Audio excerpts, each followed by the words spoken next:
Distinguished guests, ladies and gentlemen, it is an honor to host these Kenya's budding artists, young thespians, and emerging cultural ambassadors this afternoon here at State House, Nakuru, for the 63rd edition of the Kenya National Drama and Film Festival State Concert. And I made a deliberate decision that we will elevate this program to what it is and give it the best opportunity for it to reach the farthest, because the art, the music, the drama in this festival is not just for students. It is of a standard that can be not just national, but also global. As we celebrate this festival, we also uphold a powerful tradition, a tradition of storytelling, cultural expression, and the nurturing of talent. The Kenya National Drama and Film Festival is and will always remain a centerpiece of artistic excellence, a stage where creativity is born and bred, and a mirror that reflects the soul of our society and nation. I congratulate all the winners at this year's Drama and Film Festival. I am impressed by the quality and depth of the performances which have fully lived up to our expectations. Congratulations to all the winners. Pongezi. Mr. Chairman, ladies and gentlemen, there is no more powerful incubator of Kenya's creative economy than the schools and colleges drama and film festival. That is why the government of Kenya has elevated this festival to the status of a state function. We do not merely support the arts symbolically, we back them strategically. The performances we have witnessed today, anchored on patriotism, national unity, human dignity, social justice, and inclusivity, reaffirm our commitment to a just, creatively expressive, and equitable nation. Over the past 10 days, this festival has breathed life into our national values. I therefore urge all of you, as I urge all Kenyans, all the time, to live up to the values we so powerfully portray on stage. Our drama and film industry has birthed cultural legends and artists who have shaped our national identity and elevated our global standing. These pioneers have used the power of narrative to inform, entertain, and inspire. We honor trailblazers like the late Professor Francis Imbuga, whose plays Betrayal in the City and Man in Kafira remain timeless critics of political and social injustice. We salute actor, playwright, and journalist John C.B. Okumo, whose craft and intellect continue to uplift Kenya's stage and screen. We also celebrate veteran actor and journalist Oliver Litondo, whose role in The First Grader immortalized the story of the late Kimani Maruge, reminding us of the transformative power of free primary education. Equally, we salute Eddie Gavegi, the Kenyan star currently lighting up Hollywood with every role he plays. This July, he will portray Mr. Terrific in the upcoming Superman blockbuster. Eddie, like many other Kenyans I met at the Tyler Perry Studios in Atlanta, US, a year ago is proof that Kenyan talent knows no borders. Ladies and gentlemen, I'm informed that following my directive in 2023, the Kenya Institute of Curriculum Development has successfully digitized the Kenya National Drama and Film Festival and the Kenya Music Festival.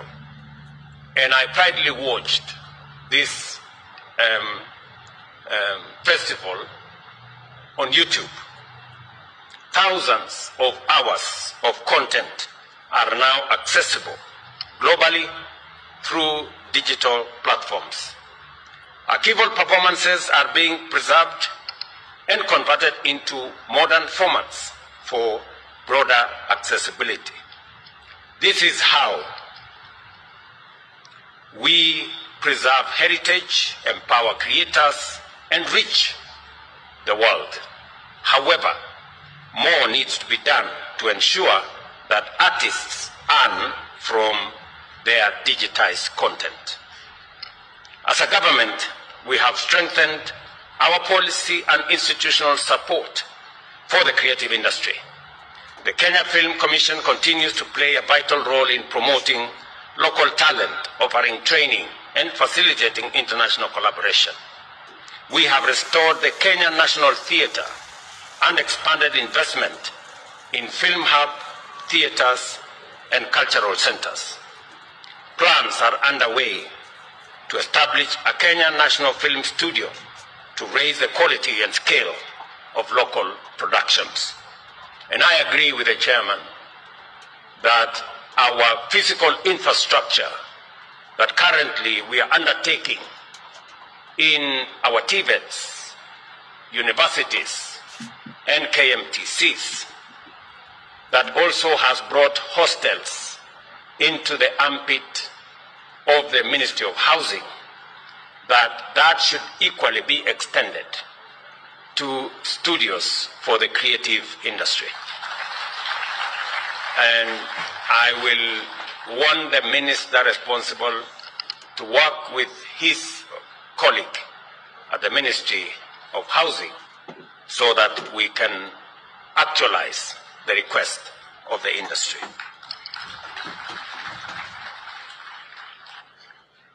Last year, I also instructed the digitization by KICD.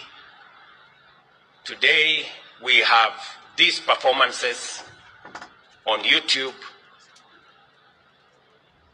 I think it is time for us to have a greater reach and to even monetize further the content that is coming out of these great performances, that this should be available on eCitizen so that more Kenyans can have access to watch and pay for these performances, drama, and art, and more money can go to those creatives who are part of this endeavor.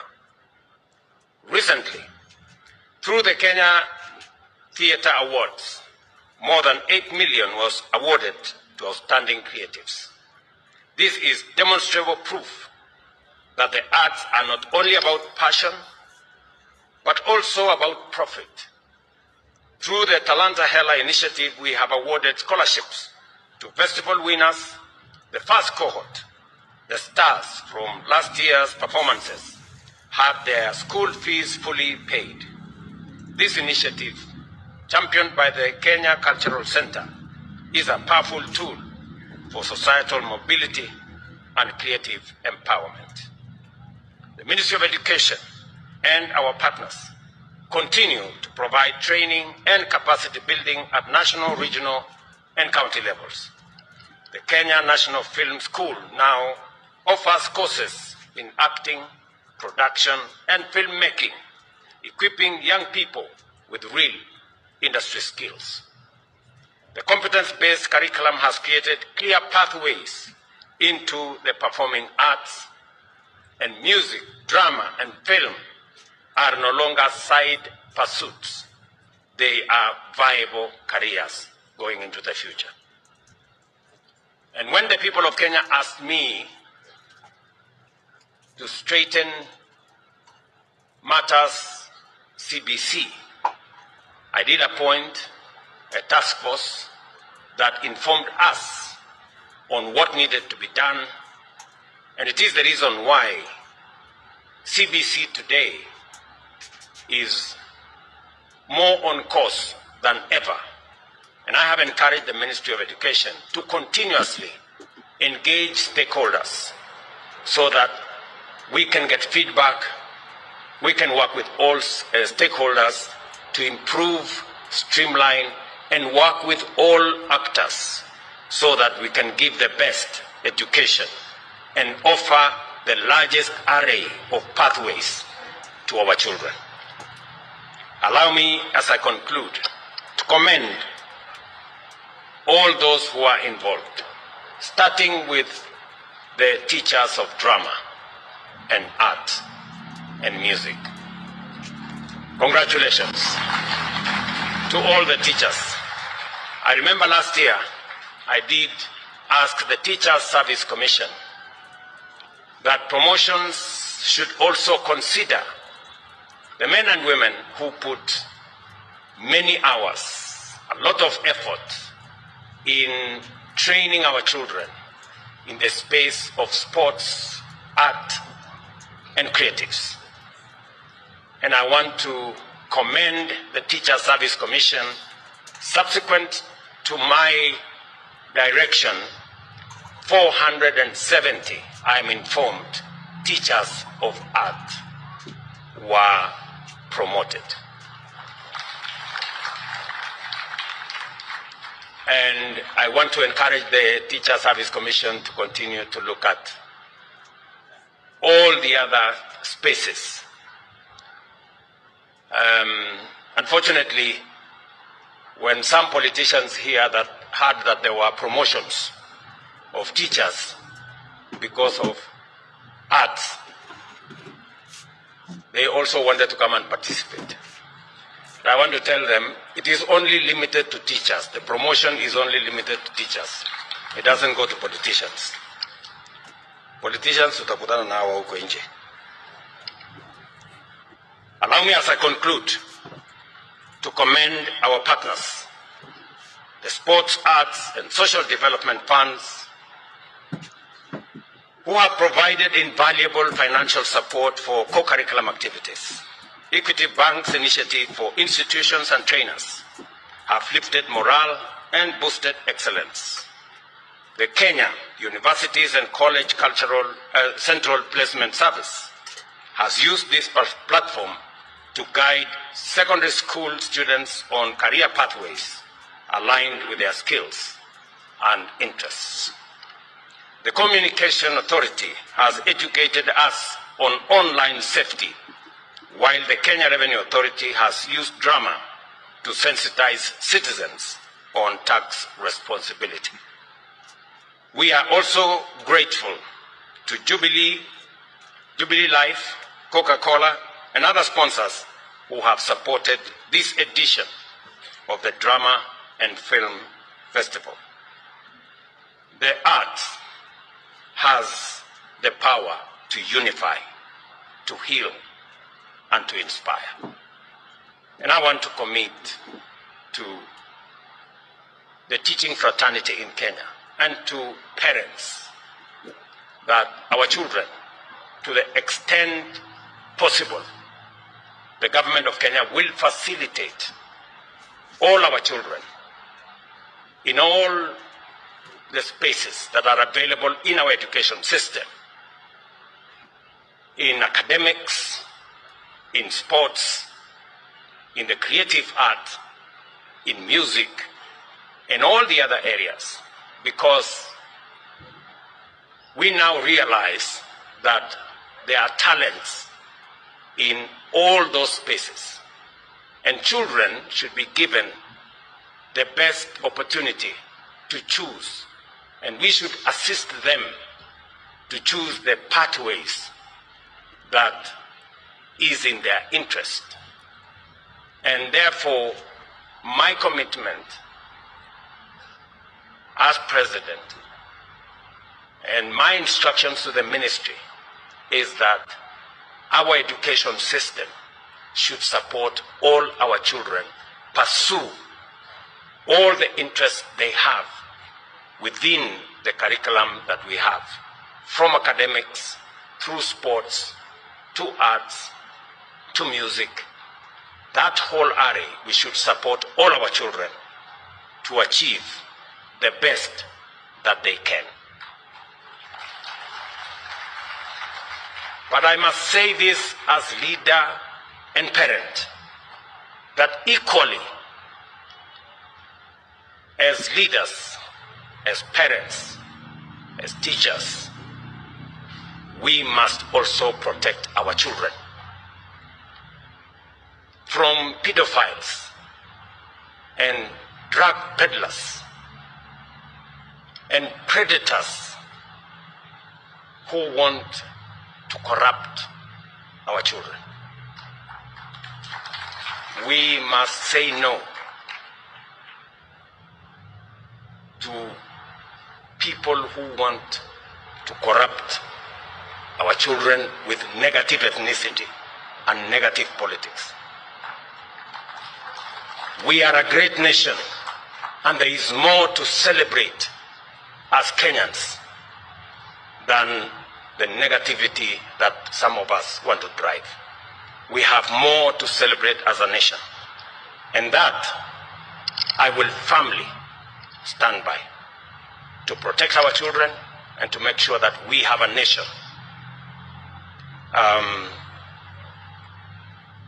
And I will not allow this nation to go down the drain for the people who are pursuing their own selfish and narrow interests. Art bridges divides, awakens imagination, and affirms identity. As we enjoy today's performances, let us remember that a nation that honors its artists is a nation that values its soul. I wish you safe travels as you return home to your families. I spoke to Alvin, this young man from somewhere in Murang'a, and he told me that he wants to come and pay a visit to me and possibly share a meal. So Alvin, I will organize.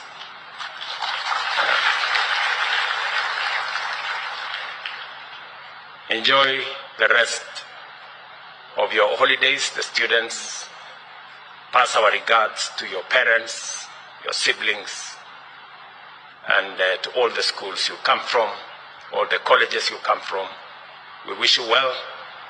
We wish you God's blessings. Thank you very much, and God bless all of us. Asante sana. A round of applause for His Excellency.